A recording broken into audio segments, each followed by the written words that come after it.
Okay, the report that I'm going to read out is not exactly new. This has been something that's been developing for some time, but I think it really highlights what is going on in China right now. And I'll just read out the report. This is from the London Times yesterday.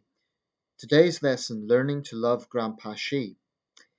Children as young as 6 are to be instructed in the political thoughts of Grandpa, in inverted commas, President Xi, through a compulsory Chinese study app. The first lesson for the youngest pupils features anime-style characters stating, "Grandpa Xi is the General Secretary of the party.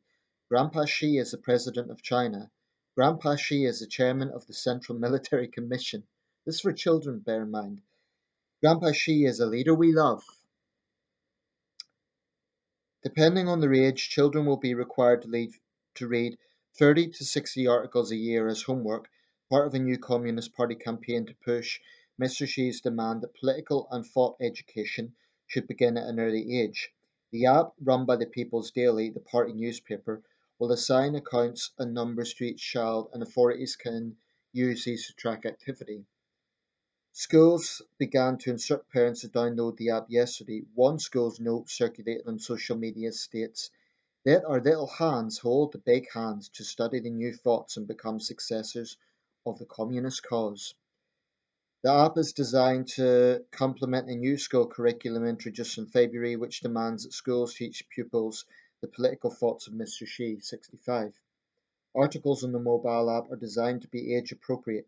Xi Jinping is the helmsman of our country, the guide of his people, and a leader loved by the people. The version for middle school students reads, "Secretary General Xi Jinping deeply cares about his people. Secretary General Xi Jinping has extraordinary political wisdom." The app appears to be a miniature version of the party's official education app for adults, which requires party members and government workers to earn points by reading political articles, answering questions, writing essays, and sharing Mr. Xi's quotes. Those who fail point targets are publicly shamed in missives sent to colleagues via loudspeaker announcements in their villages. This is funny on one hand in that it is so absurd, but it's also sinister because there are obvious echoes here of Mao's era. Um, it's really no surprise to me that the Chinese Communist Party's leaders, Xi Jinping, Li Keqiang, Wang Yi, and others, are super, super sensitive people. They have very thin skin. On one hand, yes, they're very powerful because they are ruling a very powerful country. On the other hand, they're very weak because they can't handle criticism the way Western leaders have to, basically. I mean, the amount that we mock Theresa May here, the amount of parody, the amount of satire would be absolutely unconscionable in China. It just wouldn't happen. No one would dare. And I think that's a really big problem. I think brainwashing children from a very young age, and that's what it is, absolutely no question about it, it is brainwashing. Um, the problem is it leads them to not have critical thinking. It leads them to only endorse one point of view. So, I mean, this is something the Communist Party's been doing for years, but this is, even by their standards, this is particularly um, intensive.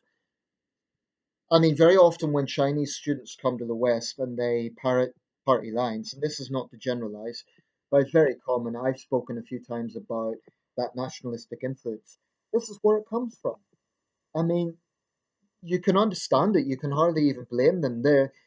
If you've been brought up for 20 years hearing the same lines over and over and over again, that the party is all knowing and all great, can't be questioned, and anything negative is just foreign propaganda. If that's all you're hearing for 20 years, simply coming to a Western country where there is diversity of thought will not be enough to necessarily, because they'll convince themselves it's all Western propaganda.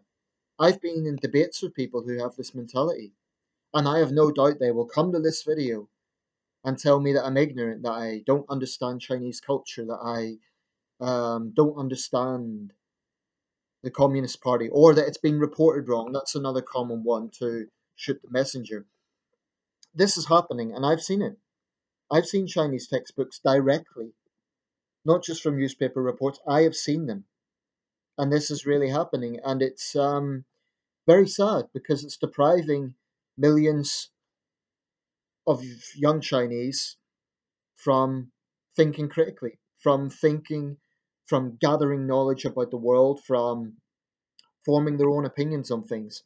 In a country like China, 1.4 billion people just can't do that.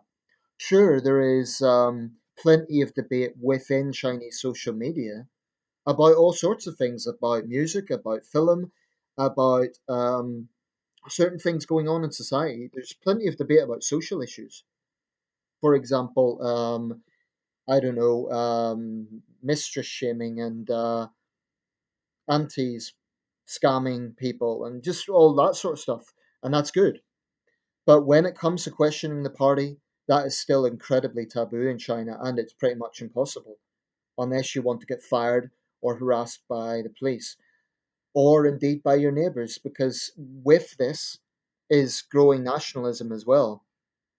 And it's a very toxic combination. That's why I maintain that we may not be able to have any influence over Xi Jinping arrogantly trying to control the thoughts of 1.4 billion people.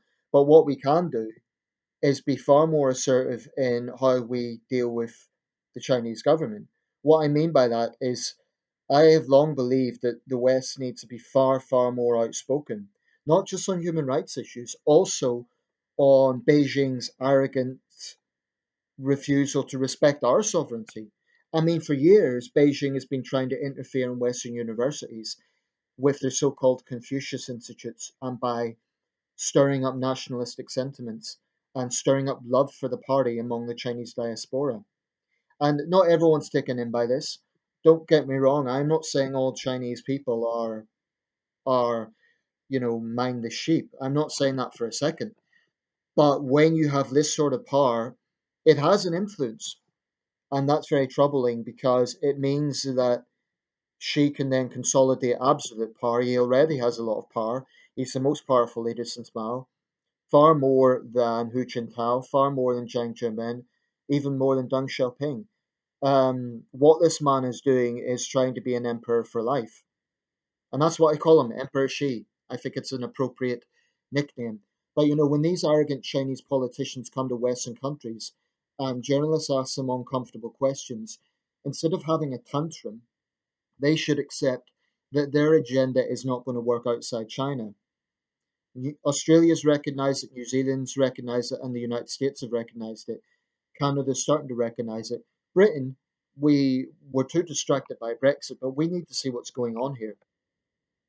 I've always said this. I think we should welcome Chinese students, welcome Chinese business people, and welcome Chinese tourists. But we need to be very clear that we will not tolerate Communist Party attempts to subvert and undermine our democracy and use our tolerance against us, because that's what they're doing.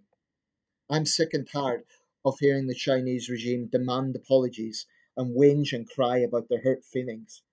To hell with them. They are super sensitive people. They're very weak, personally speaking. They have a lot of power, but as a character trait, I think they're very weak. They can't handle criticism. Western leaders are stronger in that sense. It takes tougher skin to get into democratic politics than it does in an authoritarian state. In China, all you have to do is join the party, be slavishly loyal to whoever's the paramount leader, and work your way up. In the West, you need to deal with angry voters. You need to address concerns. You need to take criticism. That's why I've got far, far more respect for democratic politicians than these arrogant autocrats. And this is not really related, but a Brexiteer told me recently that Theresa May is a dictator. Nonsense. She's many things. She might not be a strong prime minister. She might have made a lot of mistakes. She might even be arrogant. She is not a dictator. There is no comparison between what's going on here, as much of a circus as this is, versus the sort of authoritarianism we're seeing in other countries. It's a silly comparison, and it's a very ignorant comparison.